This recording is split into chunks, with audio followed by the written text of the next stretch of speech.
દિવ્યાંગો માટે ખાસ ભરતી આવી છે. હા, GSSSBમાં એટલે કે ગૌણ સેવા પસંદગી મંડળમાં દિવ્યાંગો માટે પેટા હિસાબનીસ, ઓડિટર અને સબ ઓડિટરની ભરતી આવી છે. હવે એના માટેના ઓનલાઈન ફોર્મ છે, તમે ojas.gujaratની જે ઓફિશિયલ વેબસાઇટ છે એના પરથી 1 એપ્રિલ 2025 થી લઈ 25 એપ્રિલ 2025 સુધી તમે એના ઓનલાઈન ફોર્મ છે એ ભરી શકશો. હવે એના માટેની ક્વોલિફિકેશન શું હોવી જોઈએ તો કે તમે કાં તો બેચલર ઓફ આર્ટ્સ એટલે કે કાં BA કરેલું હોવું જોઈએ અથવા તો BCom કરેલું હોવું જોઈએ અથવા તો BSc છે મેથ્સ અથવા સ્ટેટિસ્ટિક્સમાં કરેલું હોવું જોઈએ અથવા તમે BCA કરેલું હોવું જોઈએ તો તમે આ ફોર્મ છે ભરી શકશો. અને તમને ગુજરાતી અને હિન્દીનું પૂરતું છે નોલેજ હોવું જોઈએ. ત્યાર પછીની વાત કરીએ કે એજ લિમિટ શું છે તો કે મિનિમમ 20 વર્ષ અને મેક્સિમમ 45 વર્ષ. બાકી જે છૂટછાટ મળતી હશે એ પીડીએફમાં લખેલું હશે.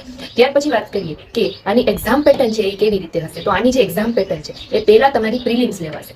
પ્રિલિમ્સ છે તમારી 150 માર્કની હશે જે ઓબ્જેક્ટિવ એટલે કે MCQ બેઝડ હશે. હવે એમાં જનરલ સ્ટડી 150 માર્કની તમારું જનરલ સ્ટડીનું પેપર હશે. એટલે કે જનરલ સ્ટડીમાં દરેક સબ્જેક્ટ આવી જશે. જેમ કે જનરલ સ્ટડીમાં જનરલ સાયન્સ છે, મેથ્સ છે, ઇંગ્લિશ છે, ગુજરાતી છે, સ્ટેટિસ્ટિક્સ છે, પછી અકાઉન્ટિંગ, ઓડિટિંગ, એ બધું છે તમારું જનરલ સ્ટડીમાં કવર થઈ જશે. ટોટલ થઈને 150 માર્કનું પ્રિલિમનું પેપર હશે. બરાબર. એની પહેલા તમારે જ્યારે ફોર્મ એપ્લાય કરો ત્યારે તમારે પ્રિલિમની એક્ઝામ માટે ફી ભરવાની હશે. એટલે કે 400 રૂપિયાની એક્ઝામ ફી હશે અને તમે આ પ્રિલિમ્સ દેવા જશો એટલે તમને તમારા ખાતામાં રિફંડ મળી જશે.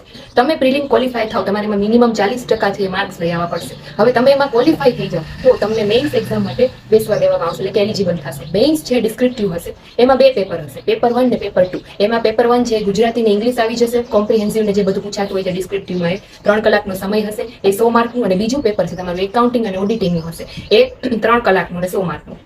એટલે કે ટોટલ 200 માર્કની તમારી મેઇન્સ હશે. બરાબર. એમાં તમે જે ટકાવારી છે કવર કરશો, માર્ક્સ કવર કરશો એ પ્રમાણે છે તમારું મેરિટ બનશે. બરાબર. પ્રિલિમ ખાલી તમારી ક્વોલિફાઈડ ટેસ્ટ છે અને મેરિટ છે તમારું મેઇન્સ એક્ઝામ ઉપરથી બનશે. એટલે જે લોકો દિવ્યાંગ ઉમેદવારો છે, જે લોકોને આમાં એપ્લાય કરવું છે એ 1 એપ્રિલથી ફોર્મ ઓજસ ઉપરથી તમે ભરી શકશો. વધુ વિગત જાણવા માટે PDF આખી મારી ટેલિગ્રામમાં પોસ્ટ કરી દઉં છું. ત્યાંથી તમે એક વખત PDF છે રીડ કરી લેજો. મેઇન્સનો જે ડિસ્ક્રિપ્ટિવનો આખો સિલેબસ ડિટેલમાં આપેલો છે PDFમાં એટલે એક વખત ટેલિગ્રામમાં જઈ અને PDF છે રીડ કરી લેજો. Thank you.